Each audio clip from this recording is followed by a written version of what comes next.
Cal Brennan thought he was buying silence for $500. Instead, his dog heard something no one else had heard in 70 years. A heartbeat under the mountain, a truth someone died to protect. And the moment Rook froze, ears pinned and body trembling, Cal knew one thing with absolute certainty. They hadn't stumbled into a secret. The secret had been waiting for them. They said the gold was the miracle. They were wrong. The real miracle was the dog who dragged a broken veteran back into a fight he never wanted and forced a corrupt town to face a truth buried under 40 years of ash. Jacob didn't come to Volcano Rim searching for redemption, but Diesel, he found it for him. They called him a fool the moment he crossed the county line, the veteran who couldn't let go, the man too stubborn to understand that Volcano Rim was a place people left, not returned to. But Jacob Harris kept driving his battered Silverado up the winding road anyway, the engine growling in protest as sleet tapped the hood like impatient fingers. Diesel sat in the passenger seat, steady as stone. 7 years old, retired K9, should have been living a quiet life somewhere flat and predictable. Instead, he rode shotgun beside a man still learning how to breathe outside a war zone. Jacob glanced at him once. Diesel's ears were high. His jaw was locked. His eyes weren't leaving the ridge for a second. The dog sensed something Jacob couldn't yet name. The lodge came into view like a scar stitched into the volcano's rim, a crooked shape leaning toward the ash fields. Jacob's uncle had lived here for decades, alone, until the day he supposedly slipped down a ravine. The sheriff called it an accident. The town never questioned it. Jacob didn't believe either of them. He stepped out of the truck. The air smelled of sulfur and cold stone. Diesel jumped down and froze mid-step, muscles tightening. A low rumble passed through the ground, subtle but undeniable. Jacob steadied himself on the truck door. He'd felt tremors before, but this one carried a different weight, as if the mountain itself was warning him. Diesel growled. Not loud, not aggressive. A soldier's warning, controlled, certain. Jacob scanned the ridge. Nothing but ash and wind. The sun was dipping behind the mountain, throwing jagged shadows across the lodge. The silence that followed was too deliberate, like the land was holding its breath. Inside, the lodge was exactly what the town promised. Abandoned, cold, and heavy with history no one talked about. Dust-covered maps on the wall. A desk with a broken radio. A metal lockbox with the hinges snapped. Empty except for a scrap of paper. A set of numbers scribbled in jagged handwriting. Jacob's pulse tightened at the sight. His uncle never did anything carelessly. Diesel padded around the room, nose to the floor. A few seconds later, he stopped dead. Hackles rose, his head tilted toward the far corner where the wood planks were slightly darker, as if scorched long ago. Jacob walked over and ran his hand across the boards. Warm, too warm. The heater wasn't even connected. The tremor hit harder this time. The walls creaked. A glass jar rattled off a shelf. Dust filled the air. Jacob pulled Diesel close, bracing for more, but the shaking eased just as quickly as it started. He exhaled, but Diesel didn't. The dog was locked onto something outside the window. Jacob followed his gaze and saw a faint glow pulsing through the ash field. Dim, almost imperceptible, like a dying ember refusing to go out. Jacob's throat tightened. No natural light behaved like that. Before he could step closer, Diesel barked once, sharp, urgent, and then he bolted toward the back door. Jacob sprinted after him. The cold slammed into them as they reached the clearing behind the lodge.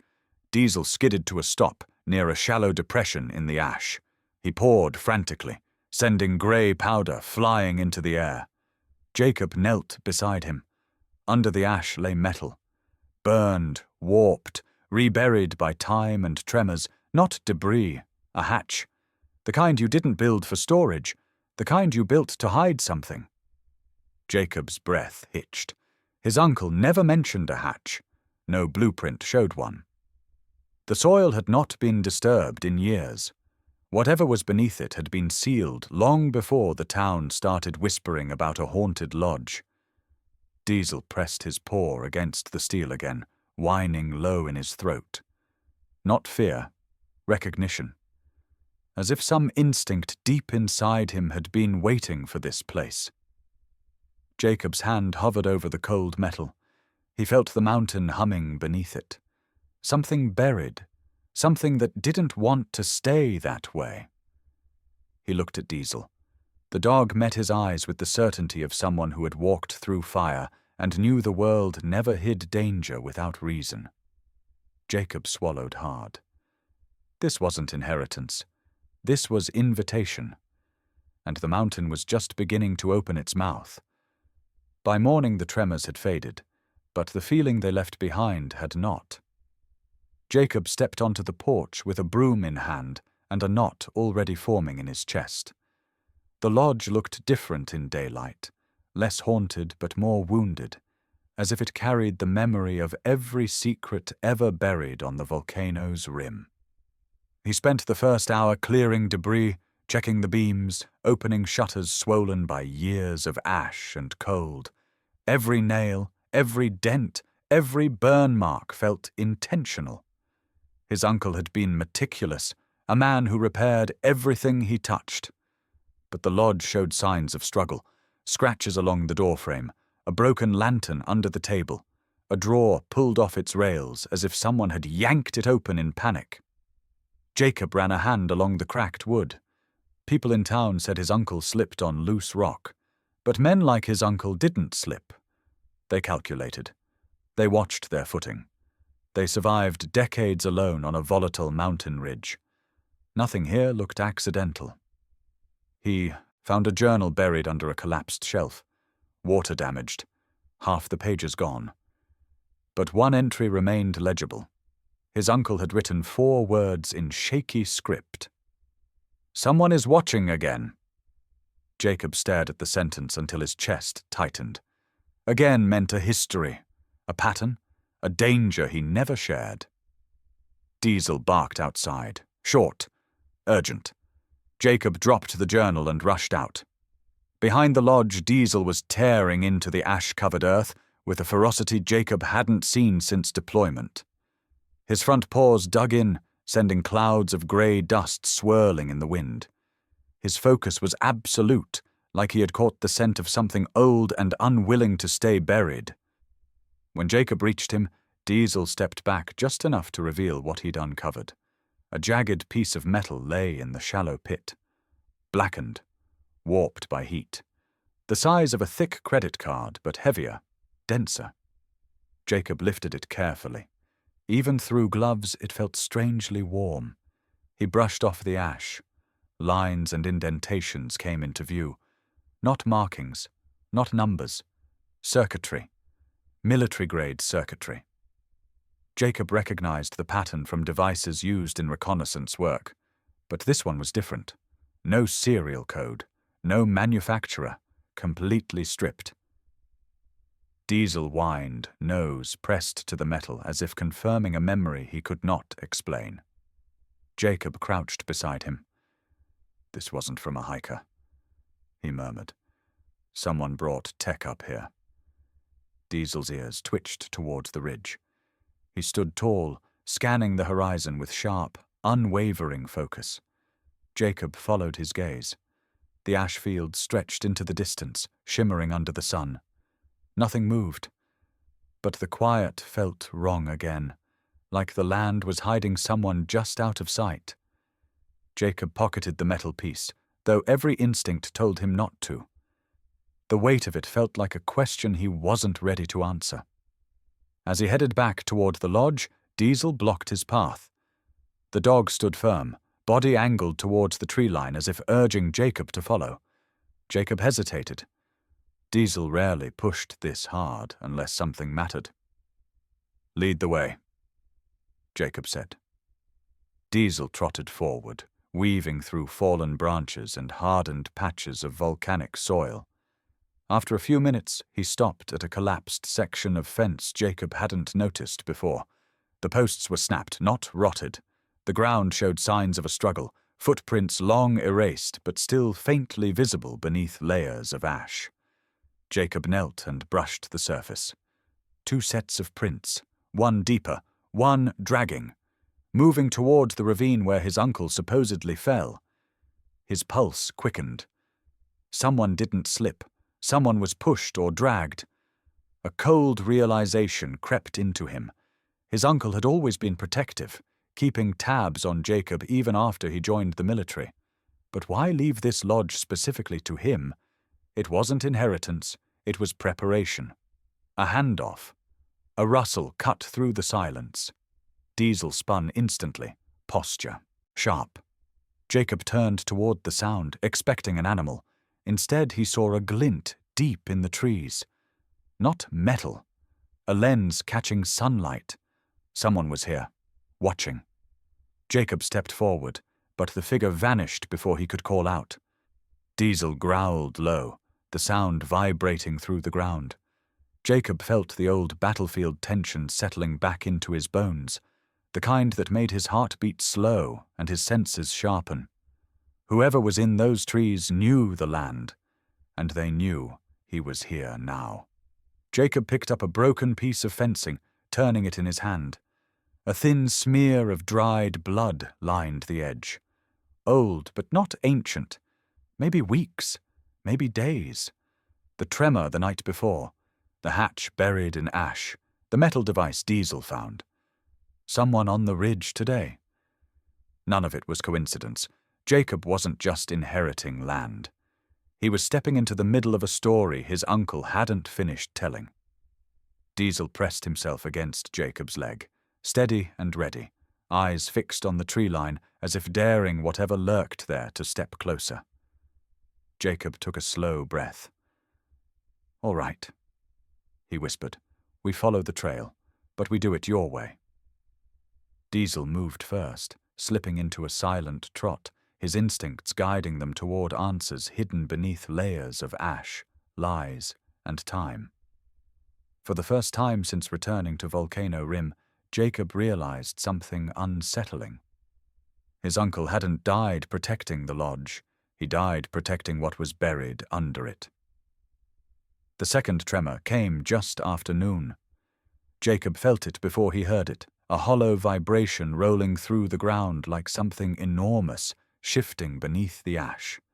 Coffee sloshed over his hand. Dust drifted from the rafters, and outside, Diesel exploded into a bark sharp enough to cut the silence. Another rumble, louder. The floorboards creaked. A lantern swayed on its hook as if nudged by an invisible hand. Jacob bolted out the door. Diesel was already sprinting toward the far side of the ridge, the place where the ground dipped slightly before falling into a steep basin of ash. The dog didn't hesitate. Instinct carried him, paws carving deep tracks through the shifting grey powder. Jacob followed, boots sliding as the ground trembled once more. By the time he reached Diesel, the dog stood rigid over a depression that hadn't been there yesterday. The ash had cracked open, revealing a hollow pocket of earth. Diesel looked at him once, then leapt inside. "Easy," Jacob called, but his voice caught when he saw Diesel emerge with something clamped between his teeth. A metal case, rectangular, burned along one edge. The clasp sealed tight. Diesel carried it up the slope and dropped it at Jacob's feet, tail stiff, gaze locked on the box as if guarding a fallen comrade.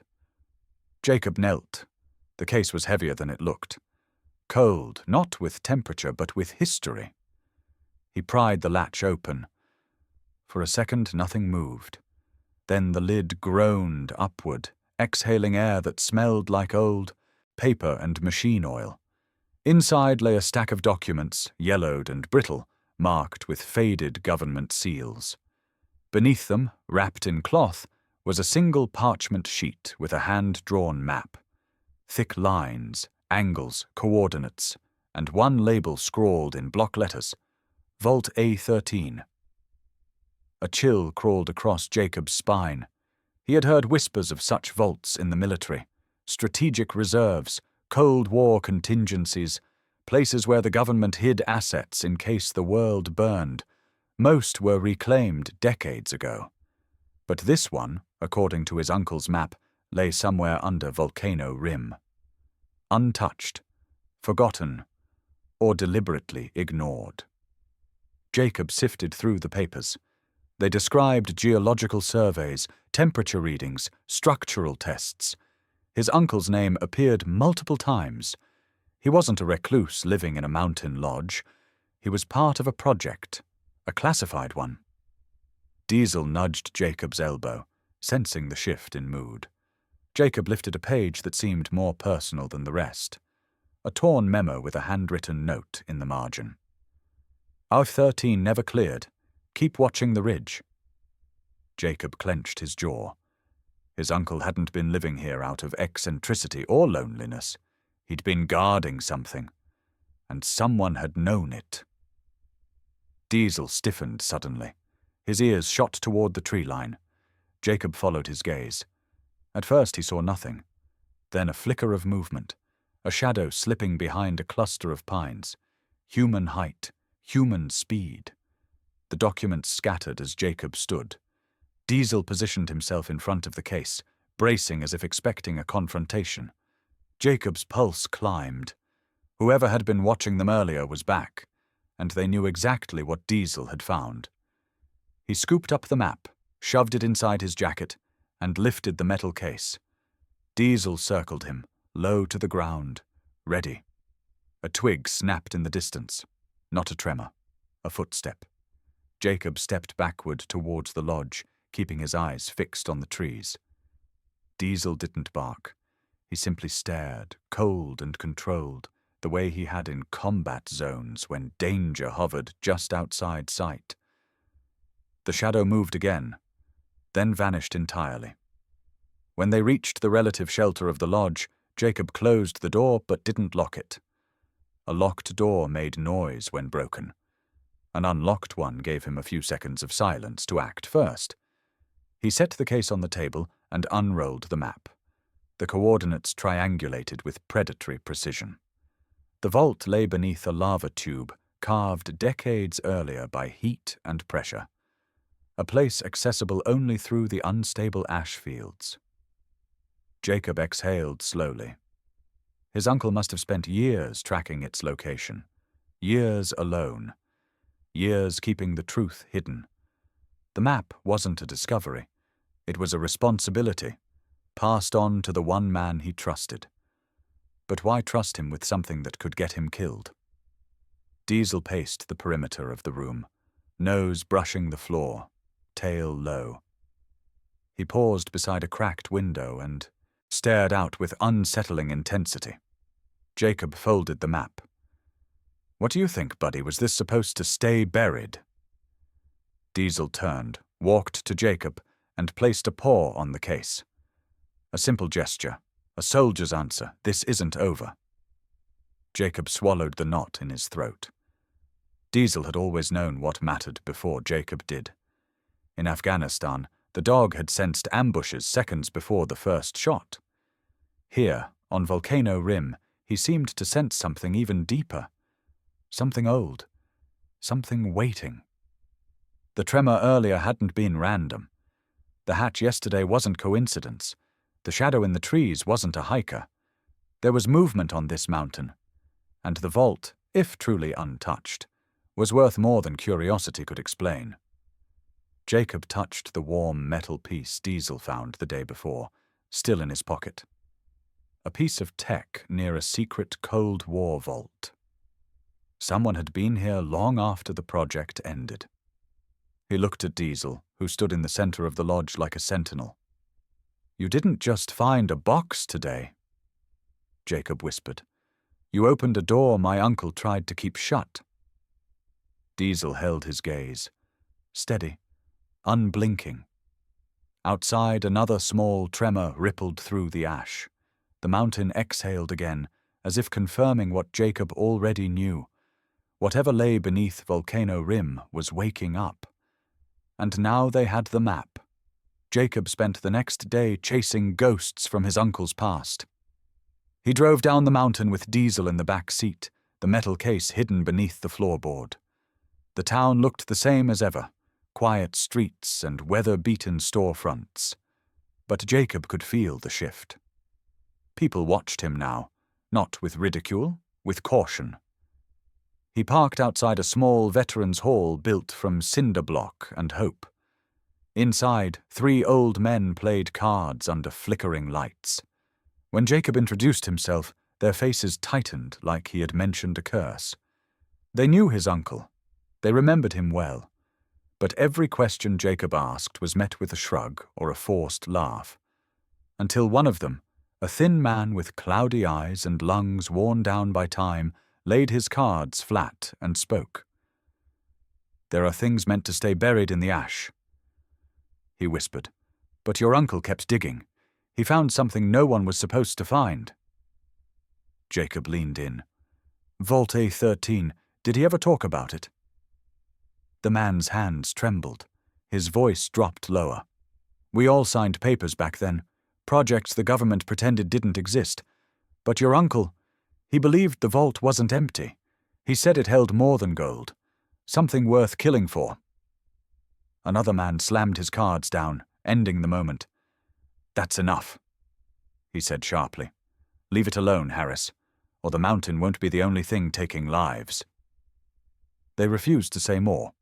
Jacob walked out with Diesel by his side, the dog's tail stiff, alert to the unease in the air. Back on the mountain road, memories surfaced. His uncle visiting him. During deployment, sending care packages without return addresses, disappearing for months at a time. A man living with secrets Jacob thought were harmless quirks. Now he saw them for what they were. Warnings in plain sight. At the lodge, Diesel resumed his patrol, pacing the perimeter with military precision.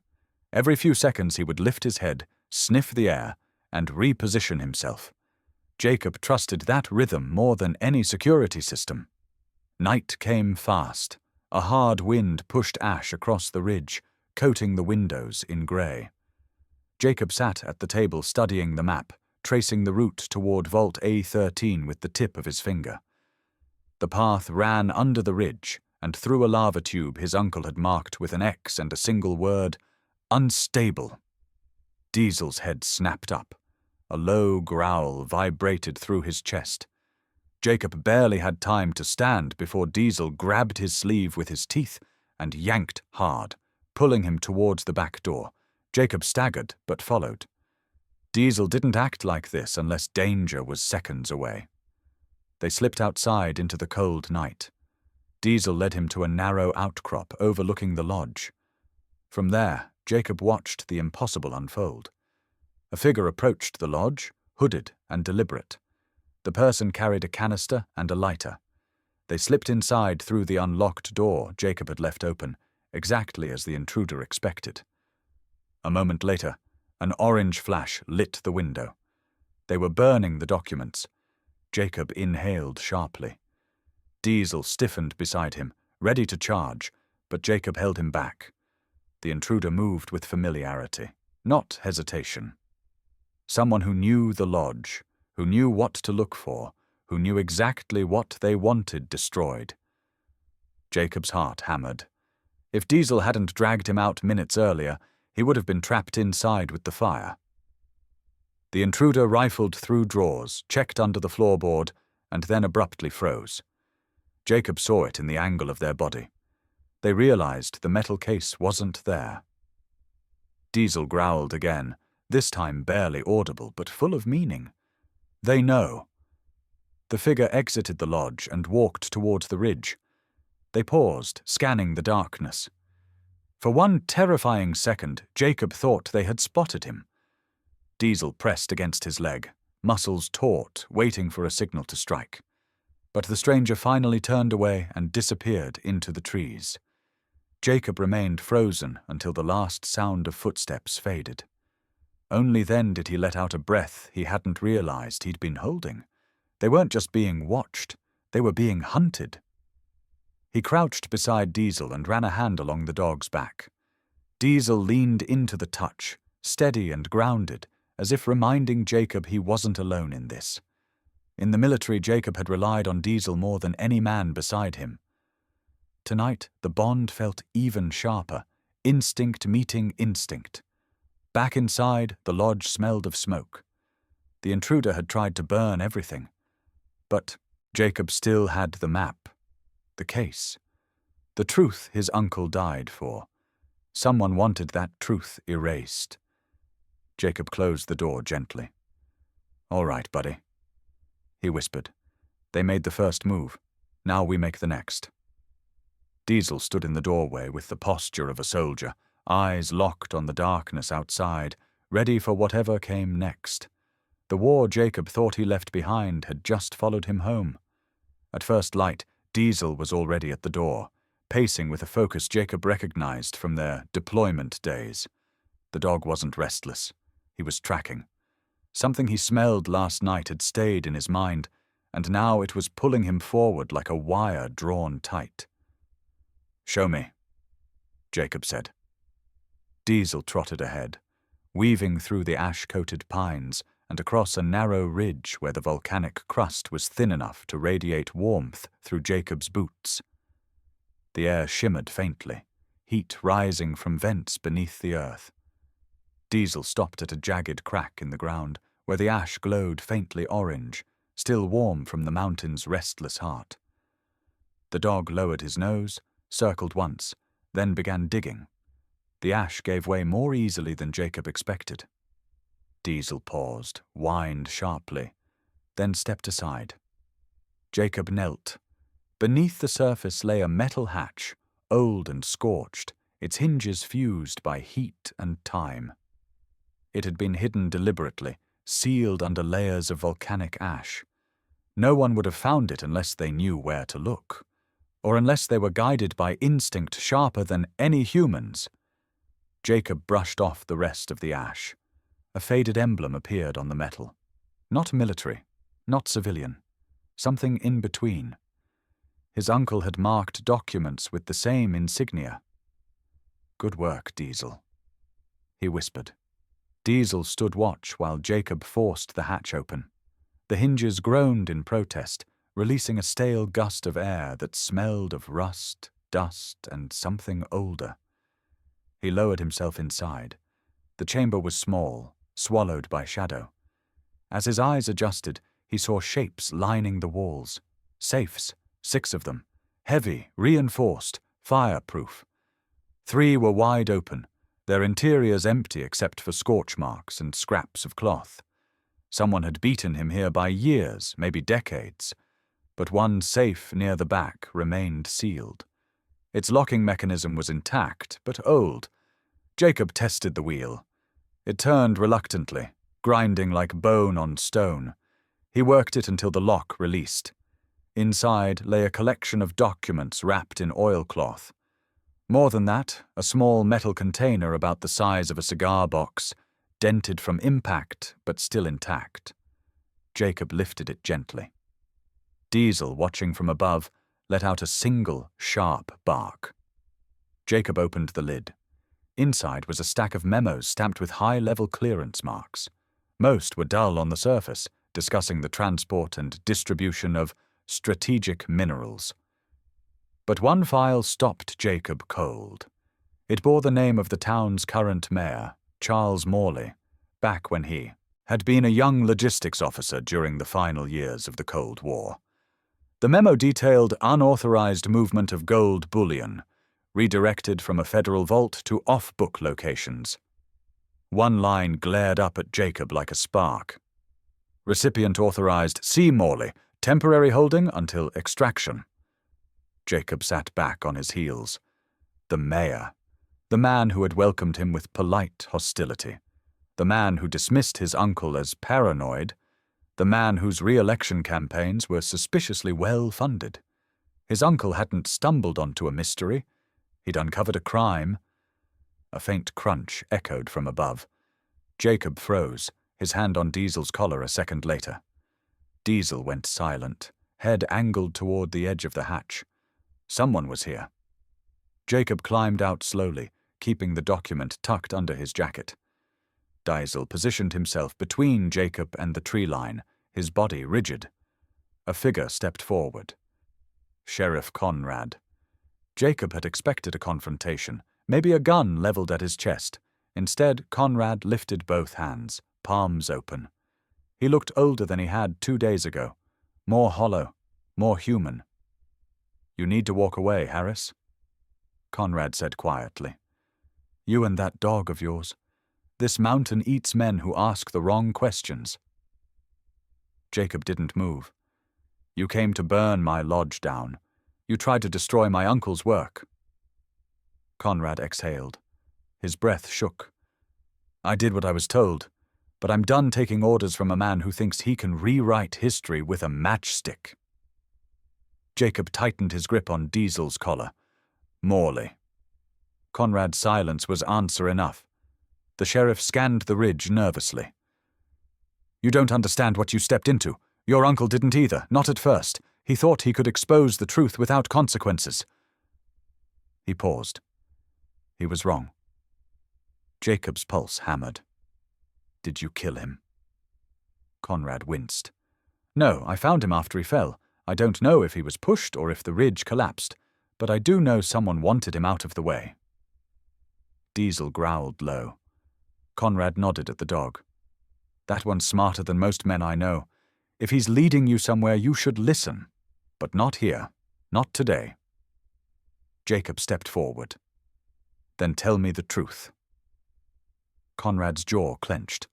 For a moment, Jacob thought he would pull a weapon. Instead, the sheriff reached into his coat and tossed something onto the ash.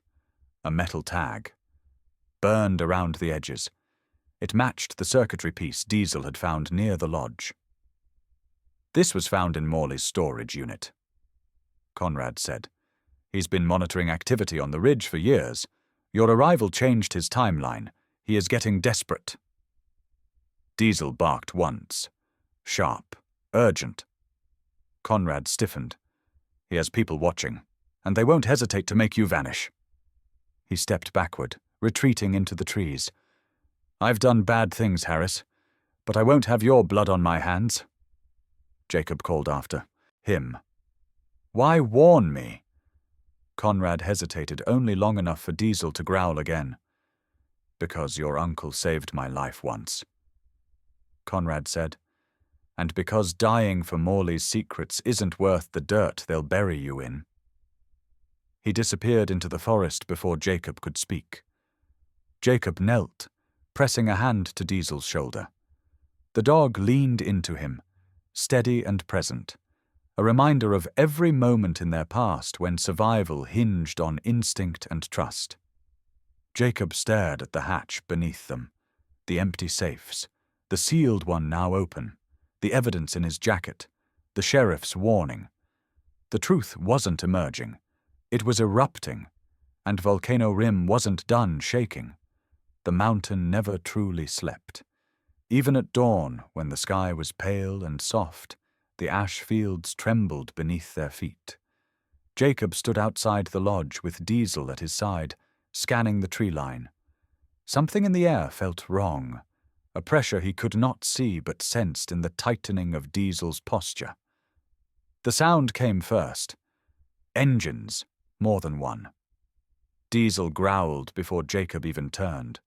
3 black SUVs crawled up the ridge road, their tires grinding over pumice and rock. Doors slammed, figures stepped out. Not law enforcement, not tourists. These were men who carried themselves with the certainty of people who assumed no one would ever hold them accountable. At the front was Mayor Charles Morley. He smoothed his coat as if preparing for a press conference, not a confrontation. His eyes swept the ridge with proprietary disdain, then settled on Jacob. "You've caused me a great deal of trouble," Morley said. Jacob didn't move. "You should have thought about that before stealing federal assets and burying the truth." Morley smiled thinly. "The truth is, whatever survives. Your uncle didn't understand that, and from the looks of it, neither do you." Diesel barked once, sharp and ready. Morley motioned to his men. Retrieve the evidence and silence him." Jacob stumbled back as the men advanced. Diesel stepped forward, teeth bared, body angled to shield Jacob from the first attacker. The ground trembled again, dust rising in a thin cloud. One man lunged. Diesel intercepted, slamming into the attacker's arm with precision born from years of service.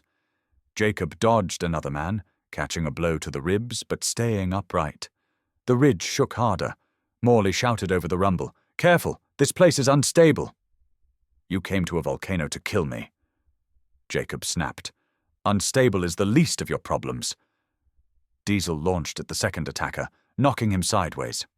Jacob took that opening to sprint toward a higher ridge where the ash was shallower. He needed an advantage, any advantage. Diesel followed at his heels, panting hard. But the third attacker caught up. He swung a metal rod toward Jacob's head. Diesel moved first. He threw himself into the blow. The sound was sickening. A sharp yelp tore the air. Jacob dropped to his knees beside Diesel as the dog staggered, one front leg buckling. Jacob's hands shook as he checked for bleeding. A shallow gash, but the pain in Diesel's eyes told the truth. The impact had done more than cut. A fury Jacob hadn't felt since combat surged through him. He rose, blocking Diesel with his own body. "You touch him again," Jacob said, voice raw, "and you'll find out what a soldier without fear really looks like." Before the attacker could respond, the mountain did. A violent tremor ripped through the ridge. The ground split open with a grinding roar. Ash and rock collapsed into a widening fissure. Men stumbled. Morley shouted orders no one could hear.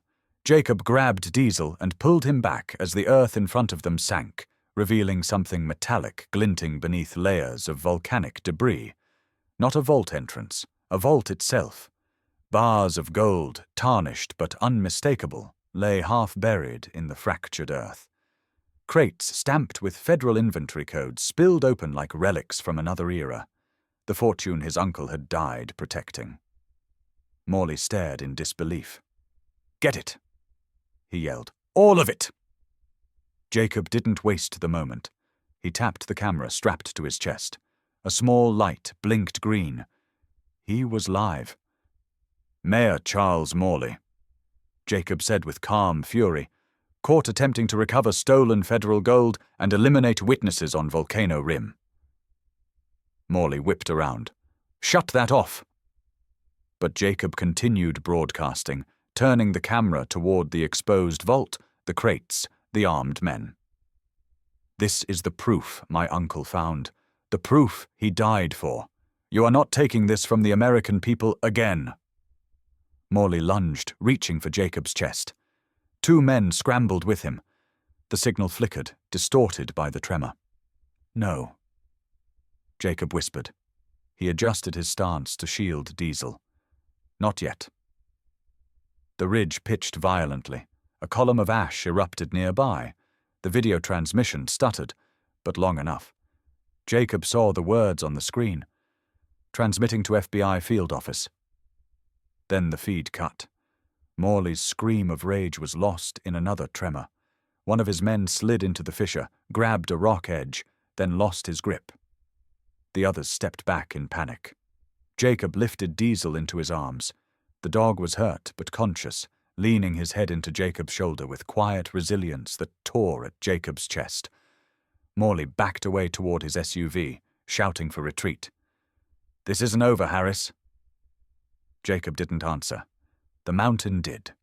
A final spasm of earth split the ridge further, swallowing 2 crates of gold and blocking the path Morley's men had used to climb up. They fled down the remaining route, their plan collapsing along with the ash. When the dust settled, Jacob stood alone with Diesel, surrounded by the ruins of a secret that had slept under Volcano Rim for decades. He knelt, placing a trembling hand on Diesel's neck. "You saved me. Again!" he whispered. Diesel closed his eyes, breathing steady despite the pain. Jacob gathered him close, staring out across the fractured ridge where gold gleamed between shards of obsidian. The truth was out now, and no amount of ash could bury it again. The mountain was still trembling when the first helicopter appeared over the ridge.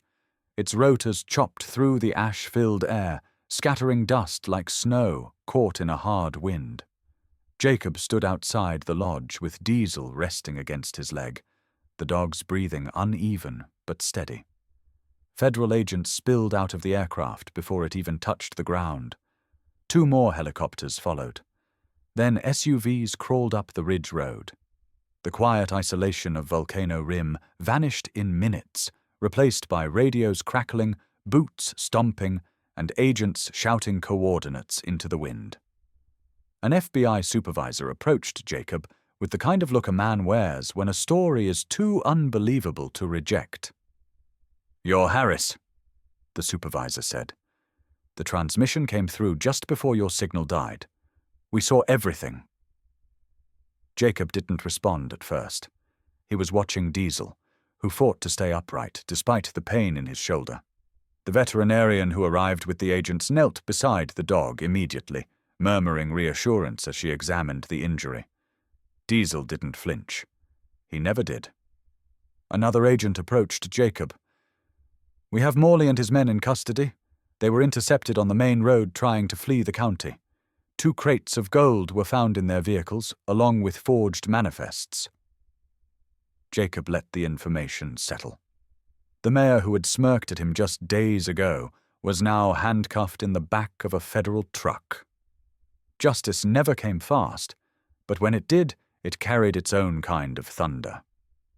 The agent continued, "You won't be charged with anything. You acted in self-defense, and your evidence is critical. We'll need statements, of course, but for now, you did the right thing." The words didn't feel like triumph. They felt like relief. The veterinarian called out softly, "He's lucky. Another inch and the bone would have shattered. He'll need stitches and rest, but he's strong.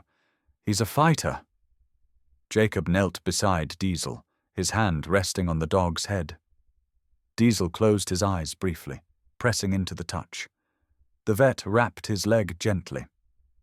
When she finished, Diesel tried to stand again, stubborn to the last breath.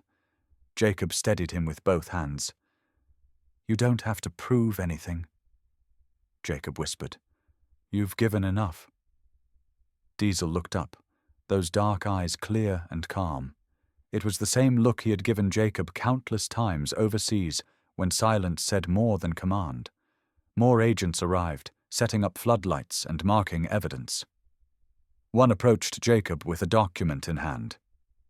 "Mr. Harris, the federal government has verified your uncle's deed and final affidavit. You are the legal heir to the lodge, and all properties attached to it. That includes any assets discovered on site that are not classified as federal property." Jacob blinked. "Meaning what exactly?" The agent glanced at the fractured ground where the vault exposed its glittering secrets. "Meaning not all of that gold belonged to the government. Some of it was personal reserve from private contracts your uncle worked on during the original Cold War project. Small in comparison to the federal stores, but legally his, and now yours." Jacob didn't speak. For years he had struggled to understand what he was supposed to do with the life he carried home from war. Now the mountain had given him an answer he never asked for. But wealth wasn't what hit him hardest. It was the knowledge that his uncle had trusted him enough to hide everything here, waiting for him to return, even if Jacob had never planned to. Later, as dusk bled into deep blue, Jacob sat beside Diesel on the lodge steps. The chaos of the day had faded, replaced by muted voices and quiet engines. Ash drifted around them in soft spirals, settling on Diesel's fur like silver dust. Jacob exhaled slowly. "I didn't come back here for gold." Diesel lifted his head. "I came back because something in me was missing." Jacob said, "I thought this place could shake it loose. Instead, it gave me back what the war took." Diesel nudged Jacob's hand with his nose, warm and steady. "You," Jacob said softly. "You're the part I lost." Diesel rested his head on Jacob's thigh. A new scar, thin but visible, ran across his shoulder. It would stay with him, a quiet mark of sacrifice. Jacob stroked the dog's fur, feeling the rise and fall of his breathing. Not weak, just healing. The FBI lights cast long shadows across the ridge. Farther down the mountain, Morley was being loaded into a transport vehicle, shouting empty threats that no longer mattered. His empire of lies had collapsed under the weight of truth, and a dog had helped drag it into the light. Jacob didn't look at him. The mountain had its own justice. Jacob had his. The night deepened. The tremors quieted. The air grew still. Diesel shifted, curling closer to him. Jacob whispered into the cooling wind, "We're going to be all right. I'm finally sure of that." And for the first time in a long time, he believed it. A year changed the mountain in small, quiet ways. Snow melted a little earlier. The ash fields settled into gentler contours. New pine growth crept across the ridge where the ground had once cracked open. The volcano breathed softer now, as if satisfied that its secrets were no longer buried alone. The lodge changed too. Where once it had been a forgotten cabin perched on unstable ground, it was now Volcano Rim Lodge and Rehabilitation Center, a place where veterans and retired canines came to recover, regroup, and reconnect with a world that often moved too fast for wounded hearts. Jacob rebuilt it with the patience of a man who finally understood what he wanted to offer. New beams, reinforced foundations, a wide wraparound porch where visitors sat at dusk and watched the volcanic glow faint beneath the clouds. A training yard for dogs who had served their time. A quiet therapy room for veterans learning to breathe again. And Diesel oversaw it all. Word of what happened on the ridge had spread far beyond the county. Reporters called it the dog who found a forgotten fortune, and the K9 who exposed corruption hidden under volcanic ash. But the veterans who arrived at the lodge told a different story. They said Diesel wasn't just a hero. He was hope in four legs and sable fur. Diesel had aged some. The scar on his shoulder had whitened. His muzzle carried flecks of grey. His trot was a little slower, more deliberate. But his eyes were unchanged, sharp, watchful, still carrying the battlefield and the mountain inside them. Every morning he made the same patrol along the porch before sunrise, pausing at the railing to stare out toward the volcano's rim. Jacob often found him there, sitting tall against the wind, as if guarding the place where everything had begun. Jacob would join him with 2 mugs of coffee, one for himself and one Diesel insisted on sniffing, even though he never drank it. It was a ritual now, a quiet conversation between 2 souls who had survived more than anyone could see. Visitors often asked Jacob what it felt like, discovering gold that had slept under ash for decades. Jacob always answered the same way. "The gold didn't change my life," he said. "The dog who led me to it did." Sometimes they laughed, thinking it was sentiment, but those who understood combat, or loss, or the enduring loyalty of a dog, nodded with the quiet recognition of truth. On a cool autumn afternoon, Jacob hosted a small gathering at the lodge. Former K9 handlers, veterans from out of state, local families who had followed the investigation into Morley's corruption. They shared food, stories, and the unspoken relief of knowing justice had not only been served, but witnessed. A young veteran named Evan arrived with a shepherd missing part of his ear. The dog had survived an explosion overseas and barely trusted anyone except Evan. But when Diesel approached, the younger dog lowered his head in respect, tail wagging once, cautious but hopeful. Jacob watched the exchange with a soft ache in his chest. "Your boy's something else," Evan said. "He's the only reason any of this exists," Jacob replied. Later that evening, after the guests left and the ridge quieted again, Jacob sat on the porch beside Diesel. The sky glowed red at the horizon, the last light slipping behind the crater. "You think he'd be proud of us?" Jacob asked softly. Diesel didn't move at first. Then he lifted his head and laid it gently on Jacob's knee. Jacob smiled. He understood. His uncle hadn't left the lodge because he expected Jacob to find gold. He left it because he believed Jacob would know what to do with truth, with legacy, with healing. A faint tremor rippled through the ground, more like a heartbeat than a warning. Diesel perked up, ears twitching. Jacob placed a hand on his shoulder. "It's all right," he whispered. "The mountain's just remembering." Diesel relaxed again, leaning lightly against him. Night settled over Volcano Rim, calm and steady. Crickets chirped. The wind brushed through the trees like a familiar hand. The lodge lights glowed warm behind them. Jacob glanced down at Diesel. "You gave me back my life," he murmured. "Not the gold, not the justice. You." Diesel blinked slowly, as if acknowledging the words. A moment later he stood, stretched with a soft groan, and resumed his quiet post at the edge of the porch, gaze fixed on the volcanic horizon. Guardian, survivor, soldier, still watching the place where everything had begun, still choosing to stand beside the man he saved. A year later, the ridge looked nothing like the place Cal had first stumbled into under a collapsing sky. Snow still gathered in thick drifts around the frozen waterfall, but the land felt different now. Lighter, as if the mountain had finally loosened its grip on 70 years of secrets. The cabin stood rebuilt at the clearing's center, no longer a forgotten shell, but a warm timber lodge with wide windows and a porch deep enough for a pair of weathered rocking chairs. Smoke curled gently from the chimney. Wind chimes made from old dog tags tinkled softly above the entryway. Inside, the walls were lined with photos of veterans and their service dogs, not staged portraits, but moments of real connection. A soldier asleep with his dog curled at his feet, a widow laughing for the first time in months, a teenage boy with tremors in his hands, gripping a furry paw like a lifeline. The sign above the fireplace read, "Ward Retreat," in honor of those who never made it home, and the dogs who stayed by their side. Cal never would have believed he'd end up running something like this.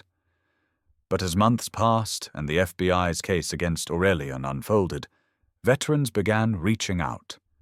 Some had heard of the cabin through news reports. Others came because they'd lost trust in everything except a dog's steady heart. Rook greeted every one of them. He had healed cleanly, though the bullet scar still cut a pale line through his fur. It gave him an oddly noble look, like he had earned a stripe rather than suffered a wound. His walk was a little slower in winter, but his eyes, those sharp, steady eyes, never dimmed. More than once Cal caught visitors staring at Rook with a kind of reverence. The dog's presence filled the room in a way nothing else could. That morning began with a small ceremony near the ridge. Cal stood with a handful of locals, several veterans, and an FBI liaison as they placed a plaque near the trail overlooking the collapsed tunnel. In memory of Captain Elias Ward, who guarded the truth when no one else would. Cal rested a hand on the plaque longer than he planned. It was the weight of gratitude, the weight of a man finally allowing himself to breathe. Rook sat beside him, posture straight, as if honoring a fallen soldier the only way a dog could. Afterward, a bus rumbled up the dirt road. A group of middle school students spilled out, bundled in bright jackets, their breath clouding in the cold. A teacher waved as they gathered near the porch. "Thank you again, Mr. Brennan. They've been writing reports on wartime history and the ethics of whistleblowing. Thought this place might add perspective." Cal wasn't much of a public speaker, but he nodded. Perspective was something this land had in abundance. The kids followed him into the lodge, marveling at the photos on the walls, whispering when Rook padded slowly into the room. His presence pulled the attention of every eye. The teacher laughed under her breath. Looks like they found their favorite part of the tour. When Cal finished the short introduction about veterans, service dogs, and Ward's story, he opened the floor for questions. Most of the kids asked about the mountain, the helicopter rescue, and whether the waterfall ever thawed in summer. Then one boy in a red beanie lifted his hand, hesitating a moment before speaking. "Why did your dog find the chamber when nobody else could?" The room went quiet. The teacher started to intervene, but Cal shook his head. He looked down at Rook, who sat pressed against his leg, tail sweeping once across the floor. "Why him?" the boy asked again, softer this time. Cal crouched so he was eye level with the kids. He let a breath settle before answering. "Because Rook didn't search for danger," he said. "He searched for the truth someone left behind." The boy blinked, trying to understand. Rook tilted his head and nudged the boy's boot gently, as if offering his own explanation. Cal continued. "Dogs don't care about politics, or power, or what's supposed to stay buried. They only sense what's real, what's right. Ward trusted someone would find what he protected. My dog, Rook, was the one who listened." One of the girls whispered, "That's kind of beautiful." Rook walked toward her, leaning against her leg the same way he did with soldiers carrying memories too heavy to name. She giggled, then wiped her eyes before her friends noticed. The tour ended by the frozen lake, where a young shepherd pup trained with a handler, a rescue dog in the early stages of becoming a therapy partner. She broke away from her trainer and dashed toward Rook, rolling onto her back in a clumsy invitation to play. Rook obliged with a patient nudge.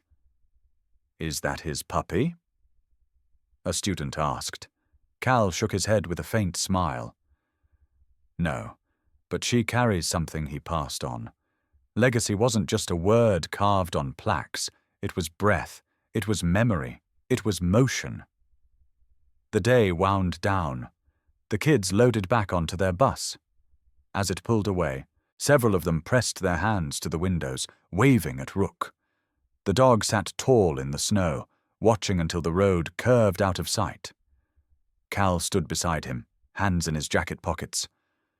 "You're becoming a legend up here, you know that?" Rook didn't look at him. He watched the ridge, eyes steady, ears tuned. "Still guarding," Cal murmured. Rook finally turned his head, nudging Cal's hip with quiet certainty. Some truths weren't meant to sleep. Some dogs weren't meant to forget. And some men spent their whole lives waiting for a moment exactly like this one, where silence wasn't a burden, but a kind of peace. Cal took a breath deeper than the cold air should allow. For the first time in years, it didn't hurt. Spring came late to Northridge, but when it finally arrived, it arrived all at once. The ice along the waterfall cracked in long silver lines, then gave way entirely, revealing the blue rock face beneath. Water poured down in a steady, living sheet, where silence had once ruled for 70 frozen years. Rook lay stretched across the cabin's front porch, chin resting on his paws, eyes fixed on the falls. The scar on his shoulder had grown faint, a thin reminder of a night the mountain nearly buried them both. His ears twitched at every shift in the wind, not out of fear, but habit. He still guarded, even when there was nothing left to fight. Cal stepped out onto the porch with 2 mugs, set one down, then lowered himself beside the dog. His knees cracked the way they always did in cold weather, but today the sound didn't bother him. Not after everything they'd come through. Not after everything they'd finished. Rook lifted his head when Cal settled in. His tail swept once across the wood. "You watching it melt?" Cal asked quietly. Rook blinked slowly, then returned his gaze to the waterfall, as if the thaw itself were a story worth reading. Cal exhaled, letting the breath move through him like something releasing. "You know," he murmured, "we didn't just find a secret, buddy." He paused, fingers brushing through the dog's fur. We finished someone's unfinished fight. Rook shifted closer, pressing his weight against Cal's leg. A small gesture, but one that grounded Cal in a way no medal, no headline, no government letter ever had. The world had called him a whistleblower, a hero, a survivor. None of those words fit him the way this dog did. From the porch, the land stretched out in a mosaic of pine and thawing snow. The rebuilt cabin stood steady behind them, the retreat thriving with new faces every week. Veterans found peace there. Widows found understanding. Kids found curiosity. And through all of it, Rook remained the silent thread tying the story together. A breeze swept across the ridge, carrying the scent of pine sap and wet earth. It rustled the edge of a wooden sign posted near the trail. The letters carved deep. He didn't search for danger. He searched for the truth. Cal watched the sign sway, then looked back at the waterfall. Strange, he whispered. How a place held its breath for 70 years. Stranger still that it chose us to break the silence. Rook lifted his head again, eyes narrowing at a hawk gliding through the tree line. A quiet alertness filled him, the same instinct that once led him through battlefield dust and collapsing tunnels. He wasn't younger anymore, but something in him remained unbreakable. Cal smiled. Still watching, huh? Rook didn't move. He didn't need to. His presence was answer enough. The camera would pull back here, if life were a film, gliding past the porch, past the clearing, past the thawed waterfall and into the trees where secrets had once buried themselves deep. The forest stood calm now, but not empty. It held memory, it held truth, and it held the echo of a promise kept. Cal leaned back on his hands, gaze drifting across the ridge. Maybe this was what healing really looked like, not forgetting, not erasing, but choosing to stay and rebuild on the same ground where everything once fell apart. He looked down at Rook.